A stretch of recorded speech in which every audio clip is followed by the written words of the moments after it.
hemos llegado a decir de que en un diferente grupo, mejor dicho, en un mismo grupo salen diferentes acciones, ¿no es cierto? De acuerdo a lo que tengan que ir actuando. Hemos visto, por ejemplo, aquí, de que tenemos así el linfocito B, la cual primero tiene que empezar a pasar por un proceso de maduración, se podría decir, para actuación, que primero va pasando por ser un linfoblasto, después tenemos un plasmoblasto, que hemos dicho que esto va dividiéndose, ¿no es cierto?, entre 1 a 10 horas, y en 4 días tenemos como 500 células aproximadamente. ¿Cuál es el fin de todo esto? De que después tiene que venir a formar el anticuerpo que va a ir pasando al proceso de la linfa, circulación, ¿no? De cada célula plasmática madura produce entonces anticuerpos gamma globulínicos a una velocidad de unas 2000 moléculas por segundo, que después ya nos va proporcionando esto en una forma continua, ¿cierto? Sobre todo estamos hablando por eso de la parte de la inmunidad. Todo este proceso dura entre varios días o semanas. Tenemos que aún hablamos además los linfocitos de memoria, así se llama. Hay otro tipo de linfocitos, tenemos igualito, ¿no? Tengo aquí el linfocito B, ¿no? Va a recibir, se podría decir, la exposición, pasamos al linfoblasto, y después de los linfoblastos se van a decir que tenemos como linfocitos B nuevos, pero hay se podría decir un grupo que se llaman durmientes. ¿A qué se refiere durmientes?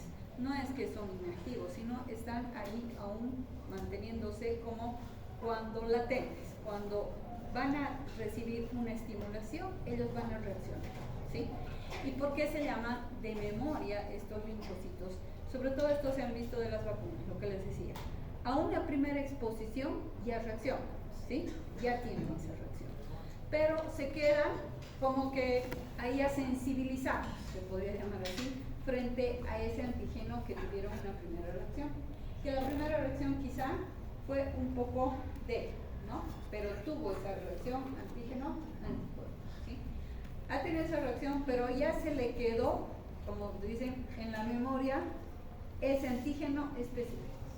Y si una vez, que otra vez se podría decir, va a volver a presentarse este antígeno, por eso dice, hay una segunda exposición a ese antígeno específico, por eso, dará una respuesta del anticuerpo mucho más fuerte, o sea, se podrá ya defender mejor, ¿sí? Entonces, a esos se llaman linfocitos de memoria, otro grupo, ¿sí? Entonces, que estos, hay estas células en las cuales han estado expuestos a un antígeno, han hecho su reacción, no estamos diciendo que no, pero hay un grupo entonces en los cuales van a decir, estos van a ser específicos para que siempre se van a acordar a este tipo de antígeno, ¿sí? Entonces se quedan ahí. Entonces por eso se llaman de memoria. Una vez que vuelve a haber esta segunda exposición, ellos recuerdan este antígeno, pero ya va a ser mucho más fuerte su reacción, ¿no es cierto? Más potente, ¿sí? Entonces, y generalmente se llaman que hay uno lo ve como una parte durmiente, ¿no es cierto? No con eso, por eso ojo se está diciendo que están inactivos, sino están ahí latentes, ¿no? Porque inactivo sería volverse a activar, no. Están ahí para poder hacer la reacción respectiva, ¿sí? Por eso es como dice aquí, como el cuadro, ¿no? Hay una inyección primaria, por ejemplo, de antígeno. A la primaria no tenemos, ¿no es cierto? Tengo la reacción, hay una respuesta primaria, medio débil, pero ya una secundaria, miren cómo se da la respuesta, mucho más fuerte, ¿no es cierto? Ha habido una respuesta primaria, pero en la primera, pero ya cuando es secundaria por medio de esos de memoria, ¿no? Entonces va a ser mucho más intensa esa respuesta, ¿sí? Entonces, si nosotros estamos para hablar un poquito sobre las características que tienen, ¿no es cierto?, estos tanto la naturaleza de estos anticuerpos, podemos decir, son gamma, entonces, globulinas, que así se llaman, llamadas inmunoglobulinas, y tiene un peso molecular entre 160 a 970, suelen constituir alrededor del 20%, miren, de todas mis proteínas plasmáticas, ¿sí? Primero estamos viendo eso, las características de los anticuerpos. Entonces, a los anticuerpos nosotros los llamamos inmunoglobulinas, ¿sí? Todas todas las inmunoglobulinas están compuestas de combinaciones de cadenas, ¿no? De polipéptidos pesados, como ven aquí, ¿no? Tengo, y la mayoría una combinación de dos cadenas ligeras y dos pesadas. Dos cadenas ligeras y dos pesadas. Eso es cuando estamos viendo la estructura, ¿no es cierto? Pero aquí está, ¿no? Aquí tengo mis cadenas ligeras, ¿no? Y mis cadenas, estas serían mis cadenas pesadas, ¿no? En el extremo de cada cadena, lo que ven ligera, por ejemplo, aquí son nuestras cadenas ligeras, ¿no es cierto? En su extremo, generalmente, y pesada, se llama la porción variable, ¿sí? El resto de la cadena se llama porción constante, ¿sí? La porción variable es diferente en cada anticuerpo. Y es esta porción de la que se une específicamente a un tipo de antígeno. Claro, es que dicen de acuerdo a cada anticuerpo porque va a ser una reacción distinta de acuerdo al antígeno que se le va a presentar. Por eso se refiere, ¿no? Porque miren, aquí está el antígeno y aquí es donde estamos haciendo la parte de esa porción, la que va a ser el contacto, se podría decir, con el antígeno, ¿no?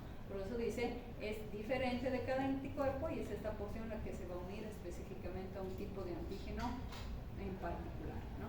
La porción constante del anticuerpo determina otras, se podría decir, reacciones que va a tener del parte del anticuerpo, que continúa ahí, ¿sí? Entonces, hemos dicho que nuestros anticuerpos se llaman las inmunoglobulinas. Y ahora no sé, bueno, ustedes estaban en colegio, pues no sé si recuerdan, la parte del COVID, hablaban mucho de esto, de la IgM y la IgG, ¿no es cierto? Cuando hacían los exámenes, la gente andaba en eso, ¿no es cierto? Cuando se empezó a hacer exámenes, ¿no es cierto?, para el COVID, pero esto era sobre todo en sangre, porque las pruebas que se hacían para saber si era COVID positivo o negativo eran, ¿no es cierto?, con la introducción y una toma de muestra, ¿no es cierto?, que era horrible. A mí 3 veces ya me hicieron, ¿no?, de eso, en cada, por estar en el hospital en cada estábamos con esa exposición, ¿no? Pero después nosotros tuvimos un equipo en el cual se podía hacer la detección, ¿no?, por medio de toma de muestra de sangre, ¿no? Entonces ahí se hablaba sobre las inmunoglobulinas M, sobre todo y la inmunoglobulina G. No les digo que era específico, ¿no?, sino qué es lo que significaba. La IgM, como dice, es el primer anticuerpo que se genera en el organismo para poder detectar una nueva infección, ¿sí? Eso es lo que pasa con la IgM. Cuando claro, ya se veía con el COVID, por ejemplo, les decía eso. Si la IgM estaba elevada, era porque estaba con un COVID positivo. Porque era la primera exposición. Ustedes saben que ese era el primer antígeno, ¿no es cierto?, el nuevo. Entonces entraba, esto se eleva, por eso estoy hablando ya de una forma general, por eso es el primer antígeno que se va a generar en nuestro organismo, ¿sí? La IgM, la inmunoglobulina G. La inmunoglobulina G es el tipo de anticuerpo que predomina en nuestra sangre, pero después de haber expuesto en un tiempo determinado. ¿Por qué digo la IgG? Cuando veíamos que la IgG era más alta que la IgM, para que se un poquito, decíamos, este paciente ya ha pasado por el COVID, ¿sí? Ya pasó, porque cuando en cambio la IgM estaba elevada y la IgG estaba disminuida, la IgM es porque en esos momentos está haciendo su acción, entonces está latente el proceso, ¿no es cierto?, del antígeno. En cambio la IgG, si esta está elevada en vez de la otra, es porque esta ha tenido el contacto, como hemos dicho, ¿sí?, pero ya pasó, no está la otra, ¿no es cierto? Por eso en la IgM es en el momento. En cambio esta se eleva, pero es porque ya pasó por un proceso infeccioso, ¿sí? Entonces por eso dice aquí, generalmente puede haber, pero cuando ya va pasando el proceso infeccioso, ha estado ya expuesto a ese proceso infeccioso. La IgA generalmente se encuentra en niveles elevados cuando existen ciertas reacciones de alergenos, ¿sí? Pero ya les digo, siempre esto, no cerremos, siempre todas las pruebas, todos los exámenes complementarios que nosotros vamos a ver que pueden dar respuesta a esto, siempre tiene que estar acompañado de la clínica del paciente. Evidentemente nosotros no nos estamos viendo la parte clínica, estamos viendo la parte fisiológica primero, que eso ya será después, ¿no ve? Pero esto vamos viendo, dice, como estábamos creo que hablando, ¿no es cierto?, cuando vemos de que, pero se dice que también estos se reaccionan en las alergias, otros no, o estos sí. Es que depende en qué casos y en qué momentos, ¿sí?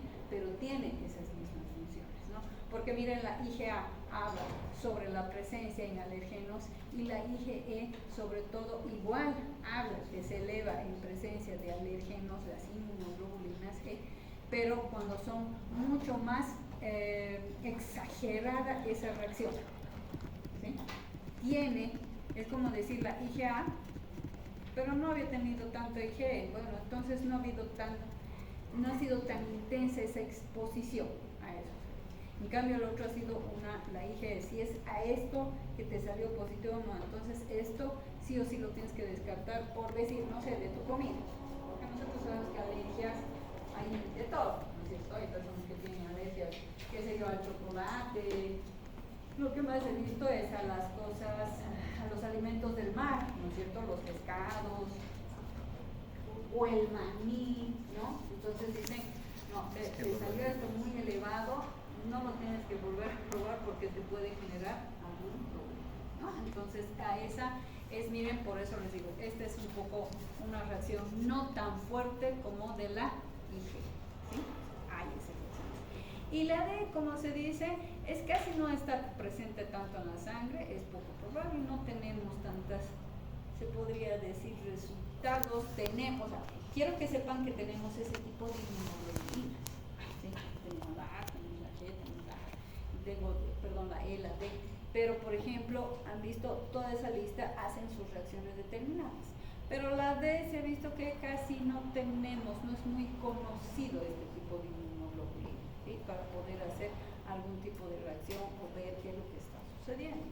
Ahora, ¿cuál es? Entonces, si estamos viendo un poquito el mecanismo de acción de nuestros anticuerpos, ¿no es cierto? Ya hemos visto por medio de cadenas. Entonces, ¿qué es lo que pasa? Los anticuerpos actúan, ¿no?, directamente protegiendo al cuerpo frente a los microorganismos invasores. ¿Mediante qué? El ataque directo del invasor, o sea, nos está mostrando cómo son las formas de defender a nuestro cuerpo frente a ese antígeno, ¿no? Entonces, puede ser de una forma directa del invasor y la activación del sistema del complemento. Vamos a ver, es un sistema, por medio de un sistema que se activa después que tiene múltiples medios por sí mismo para destruir al invasor, o sea, o de una forma directa como ven aquí, o por medio de una activación de un sistema de complemento, ¿sí? O sea, esas son sus formas de acción de los anticuerpos. Eso de la acción directa de los anticuerpos sobre los microorganismos invasores, como ven, es por medio de ¿qué? De aglutinación, precipitación, neutralización o lisis. Aglutinación, perdón, ¿a qué se refiere? En la que múltiples partículas grandes con antígenos, por ejemplo, así en sus superficies, como las bacterias o los eritrocitos, se unen en un grupo, como ven aquí, ¿no es cierto? Esa es una forma, como que los aglutina, como cuando decimos nosotros, tengo estos pacientes que están infectados y los vamos a reunir, ¿no es cierto? Y los vamos a llevar a otro lado. Esa es una aglutinación, esa es una forma, ¿sí? La precipitación, en la que el complejo molecular del antígeno soluble, como el toxoide, por ejemplo, tetánico, ¿no?, y el anticuerpo permanece en un tamaño tan grande que se hacen insolubles y precipitan, ¿no es cierto? O sea, ambos tratan, esa es una precipitación, ¿no? Esa es la forma, ¿no es cierto?, que nos van a hacer con diferentes, por eso estamos hablando de antígenos. Aquí se pone el ejemplo del TEP, ¿no es cierto? Por eso dice del toxoide, ¿no? Entonces permanecen, tanto el anticuerpo hace que se permanezcan del mismo tamaño, para que entonces ambos, como están en el mismo tamaño, es como que si le va a poner la contra, ¿no es cierto? Si este es un tamaño, entonces yo también lo voy a poner del mismo tamaño. ¿Pero para qué? Para que, como se dice, no podamos pasar, pero es indirectamente yo me estoy poniendo para que ambos no puedan pasar hacia la parte mayor de circulación general, ¿no?, y hagan mayores reacciones. Entonces terminan precipitándose. La neutralización es otra forma, como dice, en la que los anticuerpos cubren los lugares tóxicos de la sustancia antigénica, lo neutralizan. Es como cuando se acuerdan, como os he dicho, la diferencia entre bacteriostático o bactericida, ¿no? Entonces aquí, ¿qué hace? Lo va a neutralizar, va a evitar que tenga algún tipo de acción, ¿sí? Entonces, esa es una forma. ¿Y qué sería la lisis?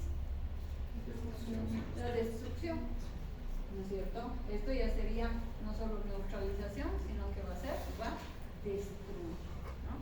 Como dice, potentes son anticuerpos más potentes que son capaces en ocasiones de atacar directamente las membranas de esas células y romperlas, o sea, las termina destruyendo, ¿no? Entonces, miren, son acciones directas de los anticuerpos, van eso de una forma directa, por aglutinación, precipitación, neutralización o lisis, ¿no? ¿A qué es esto lo que hemos hablado? O por medio, era una directa y la otra era por medio de un sistema de complemento. Esto del sistema de complemento para esa acción del anticuerpo, ¿complemento a qué se refiere? Es un término global que describe un sistema de unas 20 proteínas, muchas de las cuales son precursoras enzimáticas, o sea, por medio de estas, ¿sí? Los principales actores en este sistema son 11 proteínas, ¿sí? Denominadas C1 hasta C9, B y D. Desde el C1 a C9 tenemos 9 más B, 10 y D. Ahí tengo las 11 proteínas. A eso se refiere. Es una fórmula directa, como hemos hablado. Y la otra es por medio de este sistema de complemento, ¿no ve? Todas ellas están presentes normalmente entre las proteínas plasmáticas del cuerpo, así como las proteínas que salen de los capilares hacia los espacios tisulares. Eso se refiere de que están ahí latentes en la parte tanto en nuestra circulación como en nuestros tejidos. Y cuando necesitan hacer esa acción, entonces va a ser por medio de esto. U otros van a ser por medio directo, ¿no ve? ¿Sí? Entonces, eso es lo que igual, ¿no es cierto? Con nuestras cadenas débiles y nuestras cadenas pesadas, ¿no? Que esa es la forma. Entonces, ¿por medio de qué? Por medio del sistema del complemento. De una forma directa hemos hablado igual, ¿no es cierto? Por aglutinación, por lisis, ¿no? Hemos hablado de precipitación. Ahora, si utilizaría por medio del sistema de complemento, son estos mecanismos, ¿sí?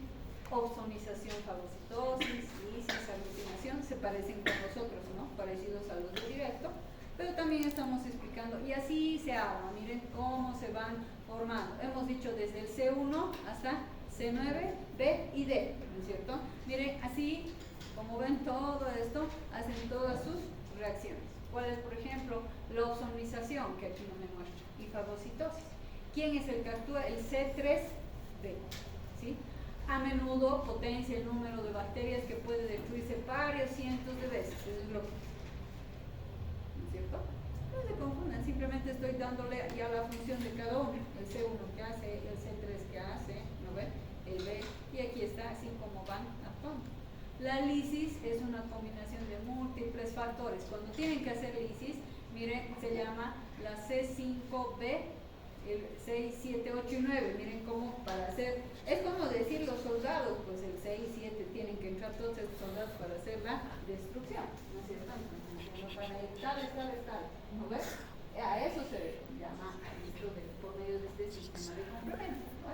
Simplemente estamos diciendo quiénes van a actuar en la lisis, ¿no es cierto? ¿Quiénes van a hacer esto? ¿Sí? La aglutinación es igual, los productos del complemento también cambian las superficies de los microorganismos invasores, haciendo que se adhieran entre sí, lo que favorece la aglutinación. Los aglutinan, ¿no? Los unen, ¿no? Eso no. Entonces es lo mismo, ¿no? Pero por medio de estos, por eso, sistema de complemento.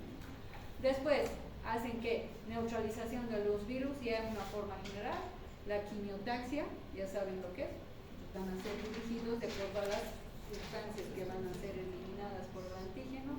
Activación de mastocitos y basófilos. Además, hacen activación de estos mastocitos y basófilos, como se dicen, fragmentos de quién? El C3A, el C4A y el C5A.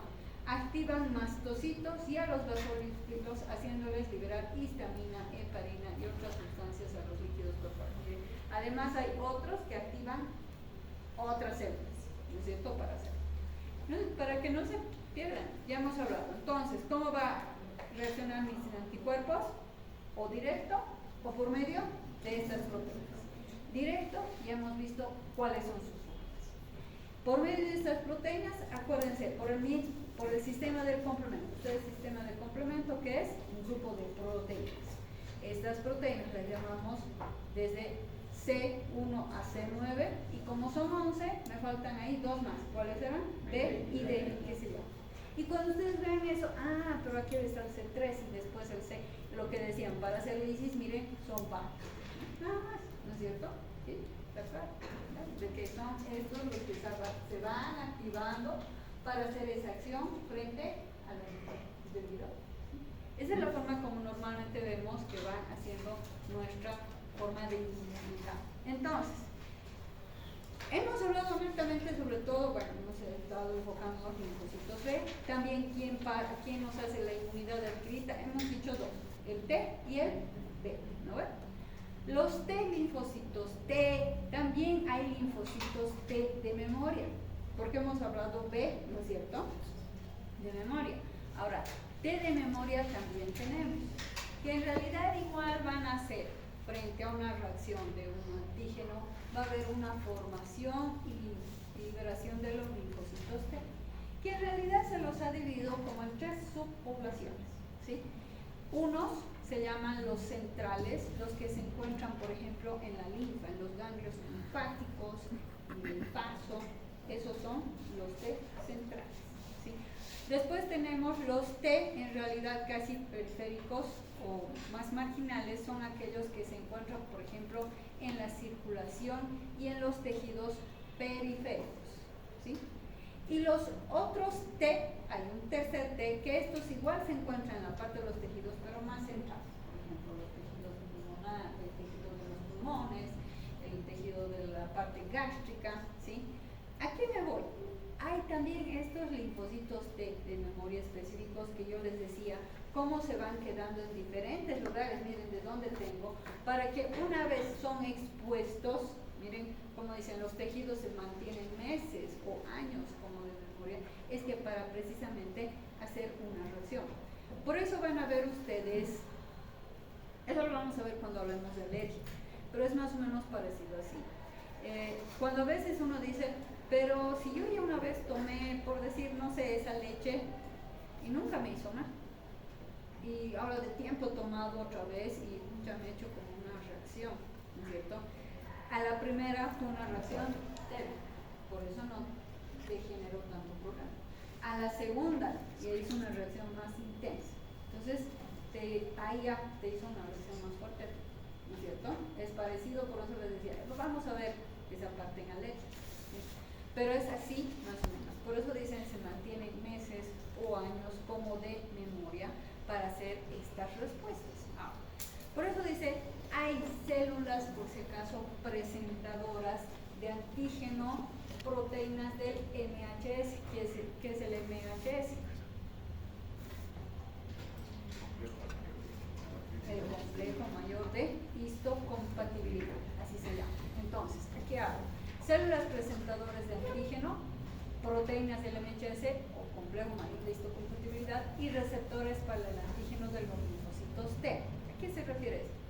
Las respuestas inmunitarias adquiridas suelen precisar la cooperación de los linfocitos T para iniciar el proceso de respuesta. O sea, es como decir cuando entre nosotros, pues ustedes están, a veces en un momento todos se van a estar hablando, a veces uno está en grupo y dice, te presento, ¿no es cierto? A mi amiga, mi amigo, ¿no ves?